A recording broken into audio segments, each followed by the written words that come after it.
তরুণী চিকিৎসককে ধর্ষণ করে খুন। নারকীয় ঘটনায় গ্রেফতার নির্যাতনকারী।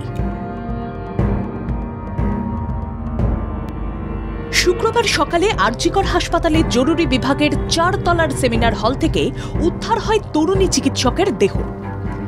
দেহ উদ্ধারের পরই তোলপাড় পড়ে যায় হাসপাতালে।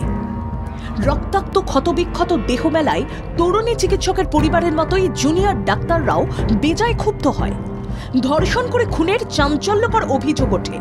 চিকিৎসকের মা অভিযোগ করেন খুন করা হয়েছে তার মেয়েকে। চিকিৎসকের বাবাও দাবি করেন তার মেয়েকে মেরে ফেলা হয়েছে। খবর পেয়ে ছুটে যান পুলিশ কমিশনার বিনীত গোয়েল। তিনি নিজে পুরো পরিস্থিতি খতিয়ে দেখেন। সাংবাদিক বৈঠকে বিনীত গোয়েল জানান, শুক্রবার সকাল 10:30 নাগাদ খবর আসে চেস্ট ডিপার্টমেন্টে একটি মেয়ের দেহ পড়ে রয়েছে। তারপরই পুলিশ তৎপর হয়। তৎক্ষণাৎ তরুণী চিকিৎসকের অস্বাভাবিক মৃত্যুর ঘটনায় স্পেশাল ইনভেস্টিগেশন টিম গঠন। ধর্ষণ ও খুনের মামলা শুরু করেছে কলকাতা পুলিশ। ময়নাতদন্তের জন্য গড়া হয়েছে চিকিৎসকদের 3 সদস্যের বোর্ড। চিকিৎসকের পরিবারের সদস্য ও সহকর্মীদের উপস্থিতিতে ভিডিওগ্রাফি করা হয়। ঘৃণ্য অপরাধে অভিযুক্ত সঞ্জয় রায়ের সর্বোচ্চ শাস্তি চায় কলকাতা পুলিশ।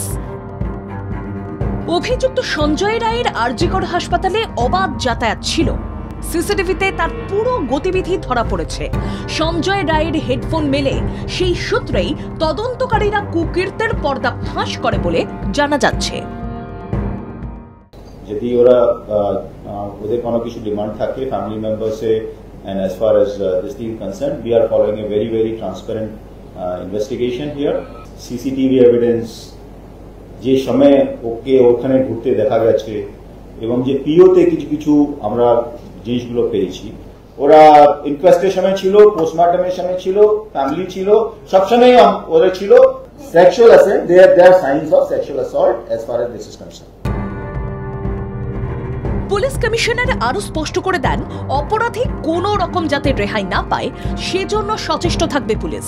দৃষ্টান্তমূলক শাস্তি দিতে প্রশাসন যে 0 টলারেন্স নীতি নিয়ে চলছে তাও স্পষ্ট করে দিয়েছেন মুখ্যমন্ত্রী। পুলিশ কর্তারা জানিয়েছেন, অভিযুক্তের শ্যামবাজার সংলগ্ন এই আরজিকর হাসপাতালে নিয়মিত যাতায়াত ছিল। বছর 22-এর চিকিৎসকের এই নিন্দনীয় অকাল মৃত্যুর ঘটনায় প্রয়োজনে পুলিশ কমিশনার আবার যেতে পারেন বলে জানিয়েছেন। তদন্তের প্রাথমিক রিপোর্টে খুনের ইঙ্গিত মিলেছে বলে জানা যাচ্ছে।